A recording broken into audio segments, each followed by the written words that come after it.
오늘은 메시아가 완수하실 사역, 메시아가 완수하실 사역이라는 제목으로 말씀을 상고합니다. 이 오늘 69편도 다윗의 시인데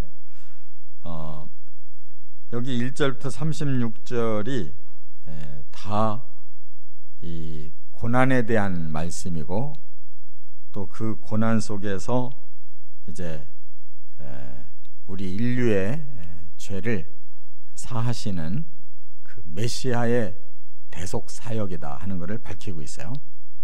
그걸로 끝나는 게 아니고 메시아는 모든 악한 자들을 반드시 심판하신다 하는 것을 밝히셨고, 그 후에 마지막에 메시아는 사람들을 구원하시는 이 사역까지 완수하신다. 너무나 완벽한 그 메시아 예언을 여기 하고 있습니다. 그래서 이제 앞부분도 순환에 대한 말씀이지만 여기 19절부터 이제 끝절까지 보면 순환과 심판과 구원의 이 완수를 잘 표현하고 있기 때문에 오늘 이 말씀 가지고 메시아에 대한 예언을 상고합니다. 성경에서 가장 중요한 이름, 제가 거듭 말씀드리지만 아브라함과 다윗입니다.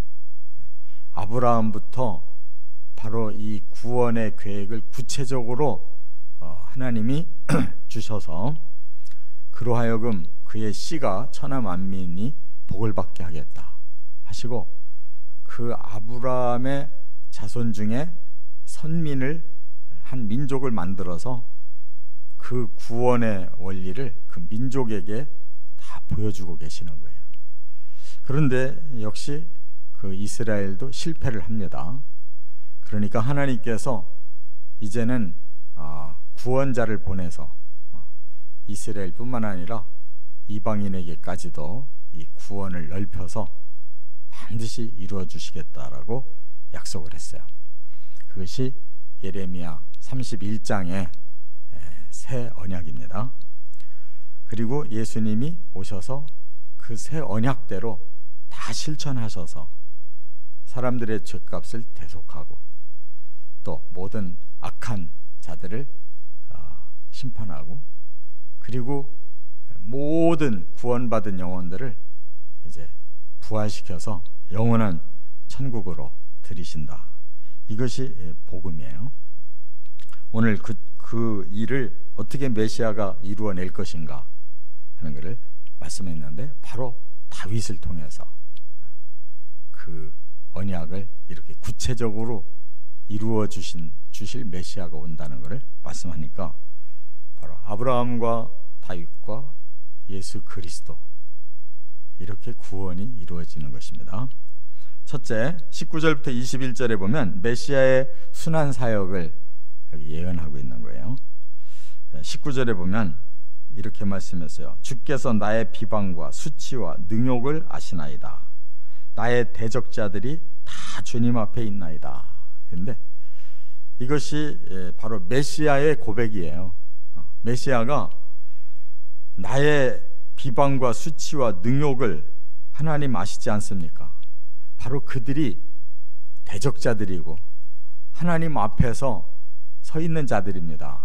그래서 이 말은 뭐냐면, 오히려 하나님의 백성이라고 하던 자들이 오히려 메시아를 몰라보고 메시아를 이렇게 비방하고 수치를 주고 능욕을 주고 있습니다. 그 말이에요. 그러니까 예수님의 그 십자가는 이스라엘 백성들이 그 십자가를 지게 한 거예요. 특별히 지도자들, 사두개인, 바리새인, 서기관들이 그냥 먼저 앞장서서 빌라도가 큰 죄가 없으니 그냥 석방시키겠다는데도 아니라는 거예요. 저자를 죽여야 된다는 거예요. 이렇게 그들은 하나님 앞에서 가장 충성된 선민이고 가장 하나님께 영광 돌리는 자들이라고 자부하는 자들인데, 정작 하나님이 그들의 죄를 용서하고 인류의 죄를 용서하려고 오신 이 메시아의 그 순환 사역을 거꾸로 그들은 이렇게 온통 비난하고 비방하고 이렇게 했다는 것입니다. 그래서 이제 신약의 말씀을 대비해 보면 그들이 예수님을 스스로 잡아서 이 빌라도의 법정에 세웁니다. 그리고 빌라도가 무죄 석방을 하려고 하니까 차라리 살인을 해서 감옥에 갇혀 있는 바라바라는 사람을 석방시키고 예수는 반드시 죽여야 된다는 거예요. 그래서 빌라도가 할 수 없이 십자가에 예수를 못 박습니다. 그때 그들이 뭐라고 그랬어요? 네 말대로 네가 메시아라면, 네가 위대한 선지자라면 너 자신을 구원해라.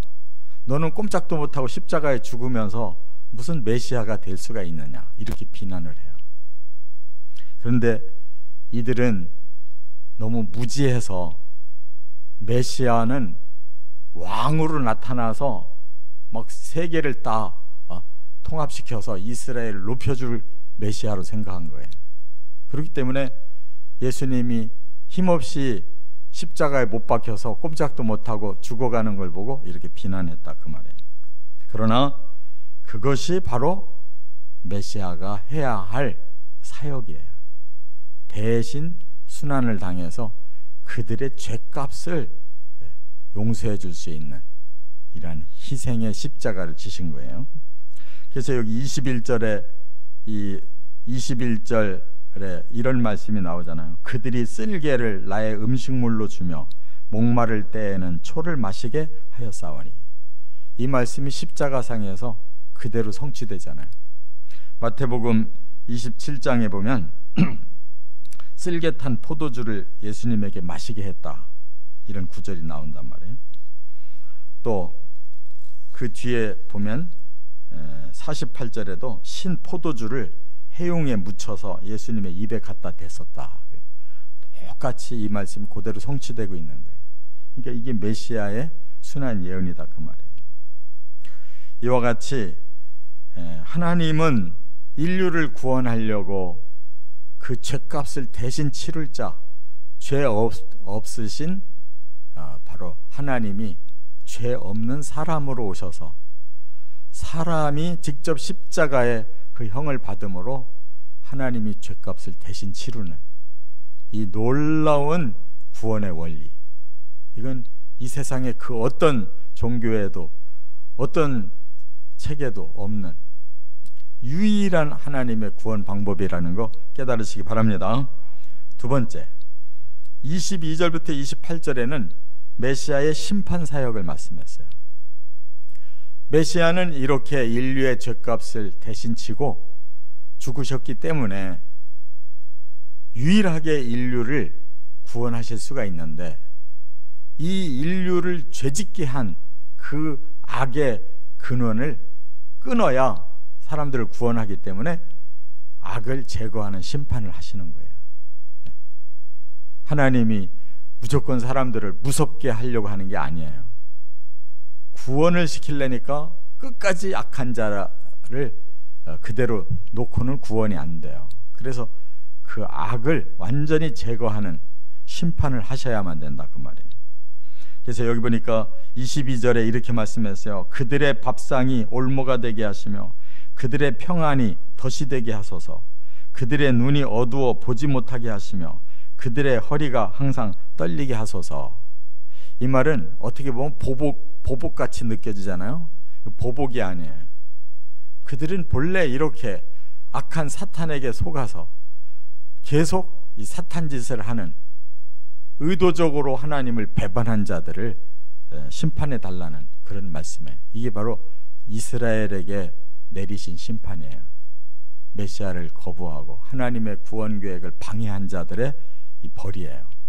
이것을 사도 바울이 이 말씀 그대로 인용을 해서 로마서 9장, 10장, 11장에 이스라엘에 대한 그 예언을 할 때 너희에게 이렇게 말씀이 응했었다 하는 것을 밝히고 있어요. 그래서 로마서에 보면 11장 9절에 이렇게 말씀했어요.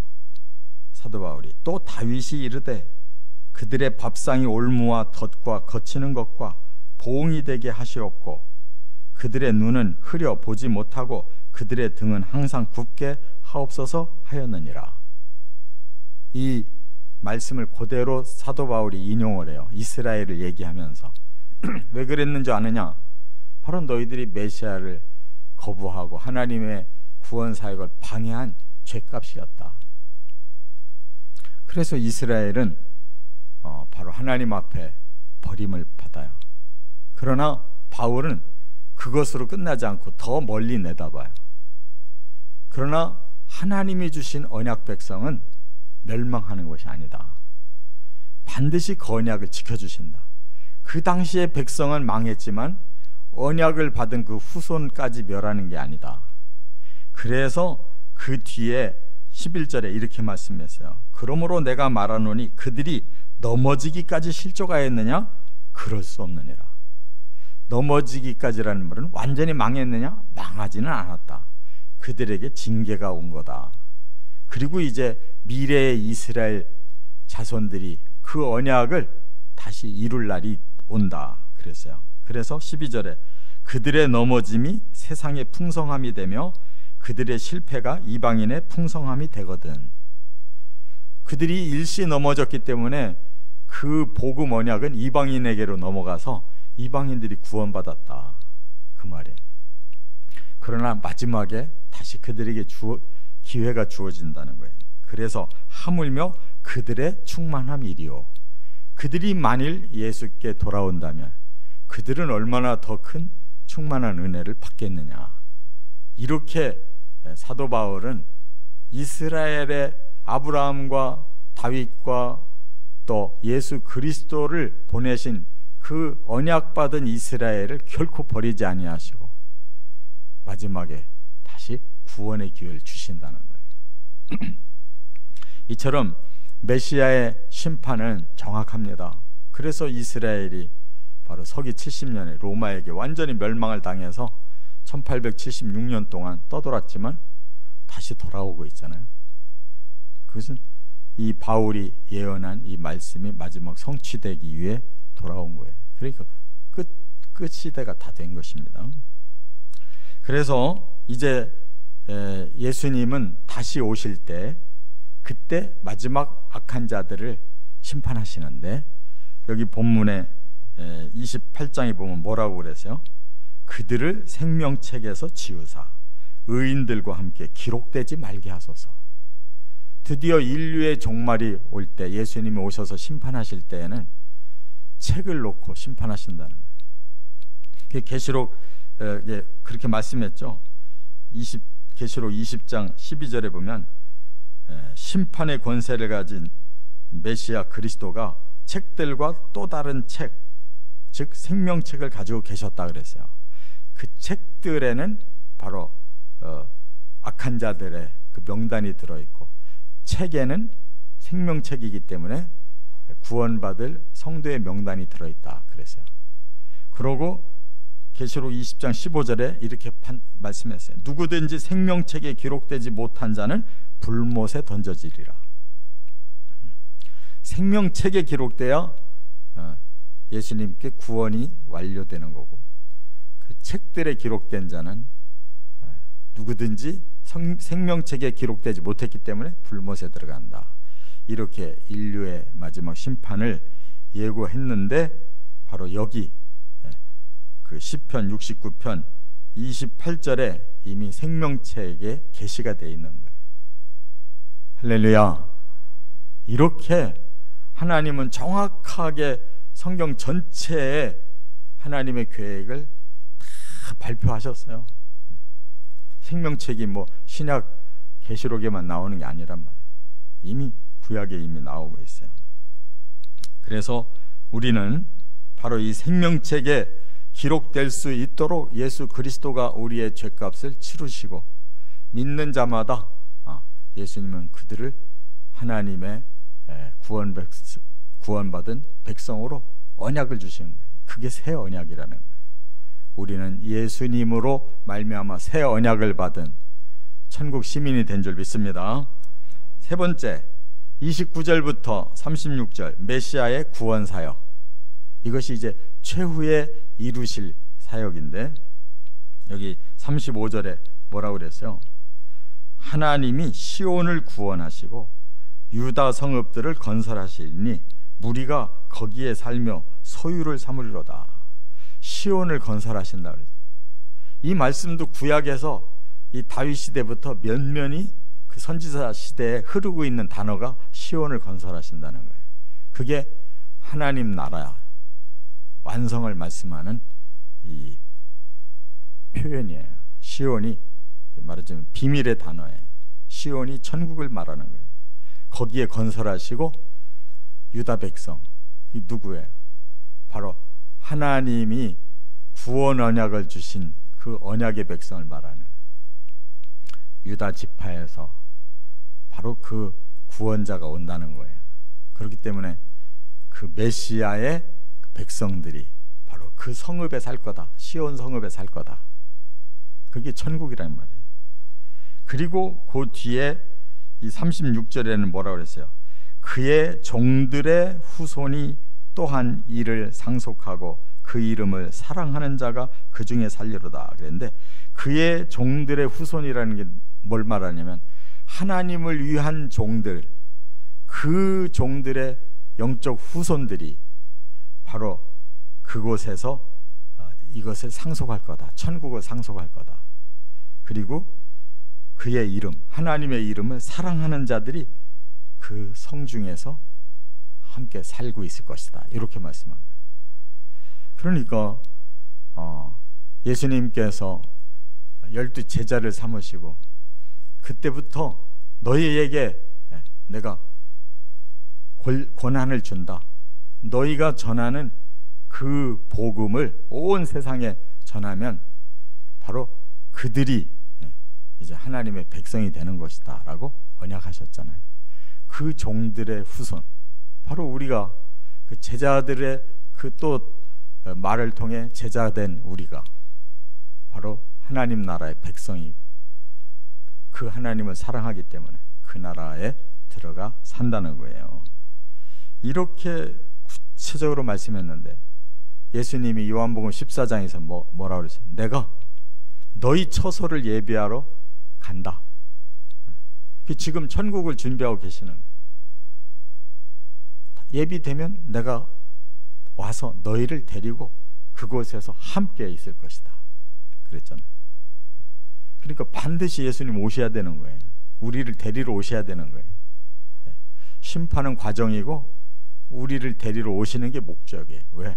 천국에 들이셔서 이 영원한 완성된 시온에서 하나님을 사랑하며 살게 하시려고. 이렇게 하나님의 언약은 분명합니다. 저와 여러분들에게 예비된 나라를 반드시 상속하시기를 주의 이름으로 축원합니다.